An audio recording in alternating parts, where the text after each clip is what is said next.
नमस्कार विद्यार्थियों। जैसा कि इस लेक्चर से पहले का लेक्चर अपना था भारत में मंत्री परिषद, और अब जो अगला लेक्चर अपना है वो है भारत में प्रधानमंत्री का पद और उसकी स्थिति। और यूं कहें कि आज आदरणीय मोदी जी के प्रधानमंत्री के कार्यकाल के अंतर्गत प्रधानमंत्री शासन की अवधारणा बहुत जोर से प्रकटित हो रही है भारतीय शासन व्यवस्था में। इसके ऊपर अपन थोड़ा सा विचार करेंगे। भारतीय संविधान द्वारा भारत में संसदात्मक शासन प्रणाली की स्थापना की गई है तथा भारत की कार्यपालिका शक्ति भारत के राष्ट्रपति में निहित की गई है, किंतु राष्ट्रपति की शक्तियां औपचारिक ही है और व्यवहार में उसकी समस्त शक्तियों का प्रयोग प्रधानमंत्री के द्वारा ही किया जाता है। यद्यपि राष्ट्र का अध्यक्ष राष्ट्रपति कहा गया है, तथापि शक्ति संरचना का मूल स्रोत ब्रिटेन के समान प्रधानमंत्री ही है। कार्यपालिका के व्यवस्थापिका के प्रति उत्तरदायी होने के सिद्धांत को छोड़कर ब्रिटेन में संसद की संप्रभुता का स्थान आज मंत्रिमंडल की संप्रभुता ने ले लिया है। यह मंत्रिमंडल की संप्रभुता अंततः प्रधानमंत्री की सरकार की संप्रभुता है। प्रधानमंत्री को राज्य रूपी जहाज का चालक कहा जाता है। उसे संपूर्ण संविधान के आधारशिला कहना अधिक उपयुक्त होगा। यदि मंत्रिमंडल शासन का आधार है, आधार बुद्धि और इच्छा है, तो प्रधानमंत्री मंत्रिमंडल रूपी मेहराब का मुख्य प्रस्तर है। वस्तुतः मंत्रिपरिषद के भीतर और उससे भी अधिक उसके बाहर सबसे अधिक महत्वपूर्ण व्यक्ति प्रधानमंत्री ही है। यही वह व्यक्ति है जो आरंभ से ही मंत्रिपरिषद के निर्माण से उन विषयों से जिन पर मंत्रिपरिषद विचार विमर्श करती है, मंत्रिपरिषद एवं राष्ट्रपति और संसद के आपसी संबंधों और मंत्रिमंडलीय नियंत्रण के अंतर्गत प्रशासन यंत्र में समन्वय से संबंध है। डॉक्टर अंबेडकर के शब्दों में वास्तव में प्रधानमंत्री संपूर्ण तंत्र की धुरी है। डॉक्टर अंबेडकर ने प्रधानमंत्री को भारत के संपूर्ण प्रशासन के एक तरह से तंत्र की धुरी माना है। अब ये कुछ ब्रिटिश विद्वान हैं जिन्होंने भारतीय शासन को प्रधानमंत्री शासन प्रणाली सिद्ध करने का प्रयास किया है। इनको अपन थोड़ा सा आके देख लेते हैं। देखिए, विलियम हारकोर्ट ने बहुत पहले ब्रिटिश प्रधानमंत्री के संबंध में कहा था कि प्रधानमंत्री नक्षत्रों के बीच चंद्रमा है। लॉर्ड मार्ले ने भी यही मत व्यक्त किया था। वह समान पद वालों में प्रथम, परंतु राजनीतिक संस्थाओं के बदलते परिवेश में ब्रिटिश प्रधानमंत्री के पद की महिमा ही बदल गई। उसके संबंध में दोनों उक्तियां व्यक्त हो गई।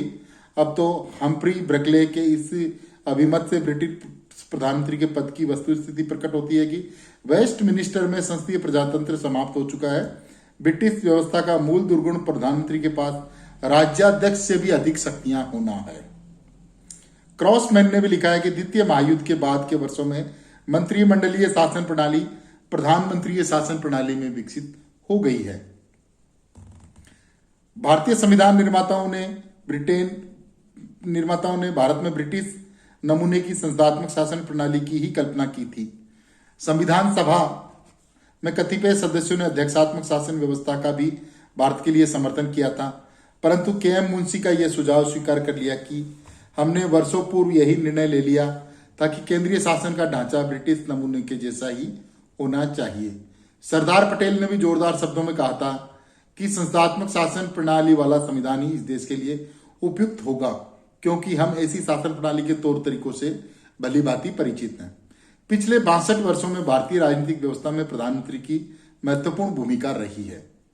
प्रधानमंत्री मुख्य प्रशासक, मुख्य नीति निर्माता, मुख्य विधायक, मुख्य राजनयिक के रूप में राष्ट्र के सम्मुख उपस्थित हुआ है।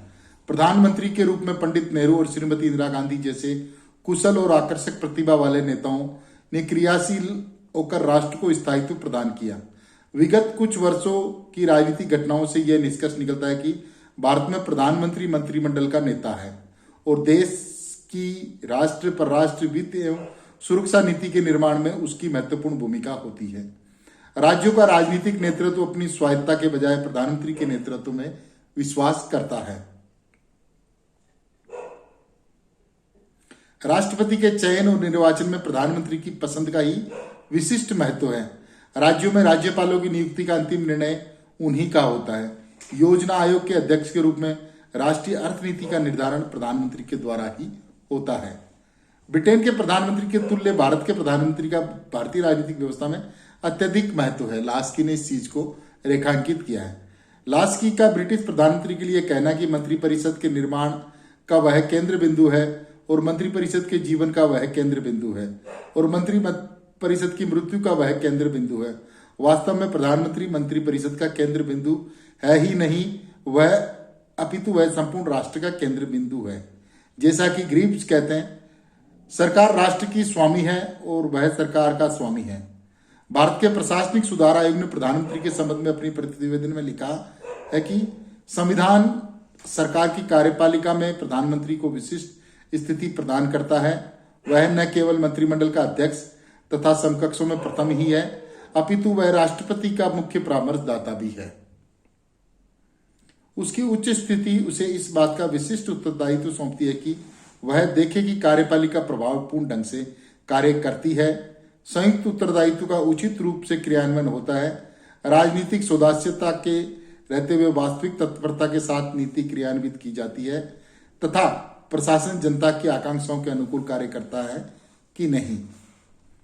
हम्फ्री बर्कले के अनुसार आधुनिक युग में प्रधानमंत्री की प्रधानमंत्रित्व भूमिका के अंतर्गत संसद की सर्वोच्चता का सिद्धांत क्षीण हो गया है। अब प्रधानमंत्री के में कार्यकुशल व प्रभावकारी संयंत्र के रूप में नियंत्रण रखने के लिए संसदीय शक्तियां संवैधानिक परिकल्पनाओं का अंग मात्र रह गई है। आधुनिक युग में महत्वपूर्ण और मतभेदपूर्ण विषय संसद की अपेक्षा प्रधानमंत्री द्वारा संसदीय दल की बैठक, संसदीय कार्यकारिणी एवं संसदीय समितियों की बैठकों में विचार विमर्श द्वारा पूर्व ही निर्णित कर लिए जाते हैं। संसद केवल रबर स्टैंप के रूप में उस पर अपनी स्वीकृति की औपचारिकता मात्र पूर्ति करती है। यदि कोई राष्ट्रीय स्तर का ख्याति प्राप्त व्यक्ति अपने व्यक्तित्व, करिश्मे और उपलब्धियों के आधार पर चुनकर संसद में आया होगा तो संसदीय दल को प्रधानमंत्री के निर्वाचन में कोई भी विशेषाधिकार प्राप्त नहीं होंगे। 1952, 57, 62 के आम चुनाव के बाद पंडित नेहरू, 1971-80 के निर्वाचन के बाद श्रीमती इंदिरा गांधी और 2014 और 2019 के चुनाव के बाद में श्री नरेंद्र मोदी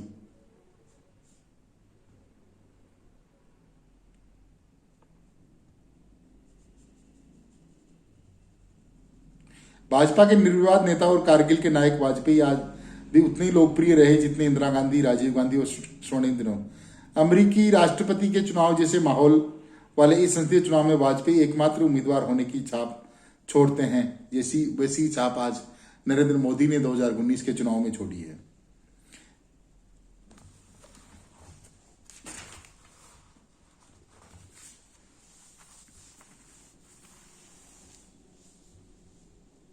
देखिए, प्रधानमंत्री की अपन बात कर रहे हैं, प्रधानमंत्री शासन व्यवस्था की ओर बढ़ती भारतीय शासन व्यवस्था। तो क्या भारत प्रधानमंत्री व्यवस्था की ओर जा रहा है? इससे यह अभिप्राय नहीं कि भारत में संसद व्यर्थ की महत्वहीन संस्था हो गई। इसका यही अभिप्राय है कि संसदात्मक संस्थाओं के क्रियाशील होते हुए भी भारत में प्रधानमंत्री के पद और स्थिति में क्रांतिकारी परिवर्तन हुआ है। प्रधानमंत्री देश की राजनीति का मेहराब बन गया है। प्रधानमंत्री राज्य रूपी जहाज का चालक बन गया है। प्रधानमंत्री कार्यालय पर पूर्ण नियंत्रण होता है। प्रधानमंत्री का कार्यालय उसी प्रकार कार्य करने लगा है जिस प्रकार अध्यक्षात्मक शासन प्रणाली वाले देश अमेरिका के राष्ट्रपति का व्हाइट हाउस। प्रधानमंत्री की प्रधानता का मुख्य कारण यह है कि वह एक ऐसे दल का नेता है जिसे लोकसभा में बहुमत प्राप्त है। उसकी सारी शक्ति दल के संगठन और दल से मिलने वाले समर्थन पर निर्भर है। प्रधानमंत्री व्यवस्था के अभ्युदय के 3 कारण मुख्य रूप से देखे जाते हैं।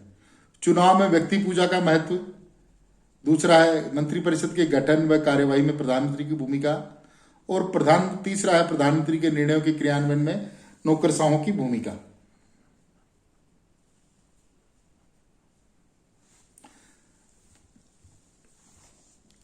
भारत में प्रधानमंत्री पद के राष्ट्रपतिकरण का प्रथम विस्मयकारी उदाहरण 1971, 80, 84, 89 एवं 99 तथा 2019 के आम चुनाव में देखा जा सकता है, क्योंकि ये चुनाव वास्तव में व्यक्तियों का टकराव थे। प्रधानमंत्री व्यवस्था के अभ्युदय का दूसरा उदाहरण हमें प्रधानमंत्री के अपने मंत्रिपरिषद के प्रति व्यवहार में देखने को मिलता है।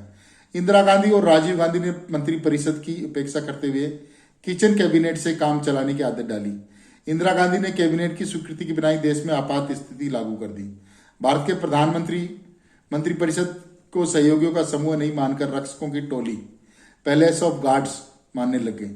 तृतीय, प्रधानमंत्री ने महत्वपूर्ण नियमों के क्रियान्वयन में प्रधानमंत्री कार्यालय के नौकरशाहों पर निर्भर रहने की परंपरा विकसित कर ली।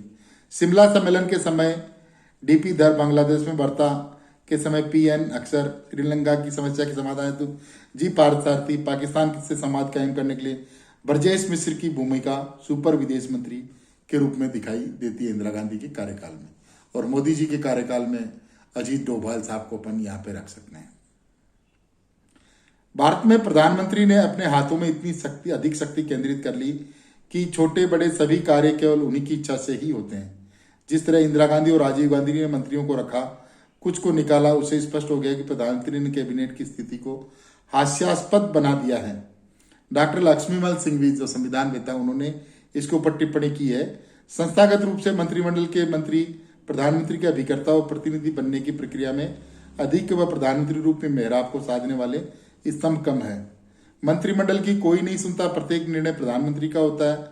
मंत्रिमंडल तो एक पंजीकरण करने वाली संस्था बन गई है जो प्रधानमंत्री के आदेशों व अनुभवों को लिपिबद्ध कर उन्हें औपचारिक रूप से अनुमोदित करती है। फिर भी यह तो स्वीकार करना ही पड़ेगा कि भारत में प्रधानमंत्री की शक्ति चाहे जितनी हो जाए, संसद वह नींव है जिस पर प्रजातंत्र की भव्य इमारत खड़ी है। संसद वह स्रोत वाहिनी है जो अपनी अविरल, निर्मल और उन्मुख धारा से प्रजातंत्र के हर क्षेत्र को सींचती है, जिससे राष्ट्र को पोषण मिलता है। संसद प्रजातंत्र देश की नाभि है जहां उसके प्राण बसते हैं और देश का जीवन हर घड़ी सांस लेता है। संसद में कई दल है और कांग्रेस लंबे समय तक बहुमत दल की स्थिति में रही है। और तो भी यह कहना ठीक न होगा कि विरोधी दलों की एकदम अवहेलना की जाती है। जब जब सरकार को ऐसे गंभीर प्रश्नों से जूझना पड़ा जिनका संबंध अखिल राष्ट्र के कल्याण अथवा सुरक्षा से हो, तब तक प्रधानमंत्री ने विरोधी दल के नेताओं से विचार विमर्श किया और सरकारी निर्णयों को सर्वदलीय निर्णयों के स्तर तक उठाया। 1962 के चीनी आक्रमण के समय, 1965 और 71 के पाकिस्तानी आक्रमण के समय जितने प्रमुख निर्णय लिए गए, उन सब के बारे में किसी न किसी रूप में विरोधी दलों से बातचीत की गई। 1983-84 के वर्षों में पंजाब की निरंतर बिगड़ती स्थिति पर प्रधानमंत्री ने अनेक बार विरोधी दलों से परामर्श किया। मई जुलाई 1990 में कारगिल संघर्ष के दौरान प्रधानमंत्री ने 2 बार सर्वदलीय बैठक बुलाई और दिसंबर 1999 में इंडियन एयरलाइंस के विमान अपहरण की घटना के समय भी सर्वदलीय बैठक बुलाकर विपक्षी दलों से विचार विमर्श किया। अमेरिका की अध्यक्षात्मक शासन प्रणाली में राष्ट्रपति कांग्रेस के सहयोग के बिना भी 4 वर्ष तक अपने संविधान प्रदत्त कार्यों का निर्वहन कर सकता है, जबकि भारत का प्रधानमंत्री अनेक नियंत्रणों में कार्य करता है। ऐसी स्थिति में यह कहना समीचीन प्रतीत नहीं होता कि भारत में प्रधानमंत्री शासन की स्थापना हो गई है। भारतीय प्रधानमंत्री की शक्तियों पर कतिपय नियंत्रण इस प्रकार रखा जाता है।